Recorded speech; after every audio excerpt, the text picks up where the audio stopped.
Saludos, queridos amigos peninsulares. Este tutorial lo hago en castellano para que nos entendamos todos. Ahora te has venido arriba, ¿eh? Vale, pues ahora presta atención. Presta atención para evitar conflictos con los mallorquines que encontrarás en el inminente inicio de curso que tenemos ya a la vuelta de la esquina. Porque sí, seguro que coincidirás con un mallorquín en el trabajo, en la universidad si estás estudiando, cuando ejerzas tu derecho de tomarte una caña con 150 personas, seguro que en cualquiera de estos escenarios habrá un mallorquín. Porque sí, siempre hay un mallorquín en cualquier parte. Pero, por favor, no nos toquéis los cojones. Cuando me encuentres por ahí, no me digas, ¡ah, eres mallorquín! ¿Conoces a mi amigo Pez de Inca? Para empezar, se pronuncia Pep. Y segundo, no lo conozco, coño. Tenemos 3.640 kilómetros cuadrados de extensión, sí, 3.640.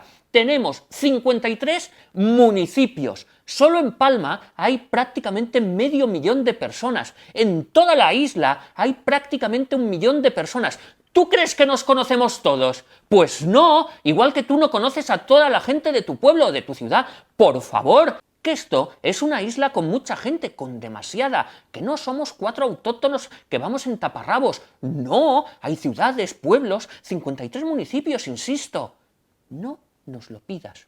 Después de todo esto que te he dicho, y espero que me hagas caso, sí que debo reconocerte una cosa. Habrás oído hablar de los grados de separación entre personas. Dicen que solo hay 6 entre 2 personas de todo el mundo. Ahora con las redes parece que se ha reducido a 4. Los mallorquines, no sé la razón, somos raros, a pesar de ser muchos, ese grado de separación lo tenemos reducido a solo 2. Pues tú dirás, pues a lo mejor a mi amigo Pez de Inca sí que lo conoces. Hostia, probablemente, pero es que no me sale de los cojones saludarlo. A los mallorquines no nos gusta saludarnos. Por lo tanto, por favor, toma nota y no me preguntes si conozco a tu amigo, porque en caso de conocerlo, no pienso saludarlo, porque somos así los mallorquines.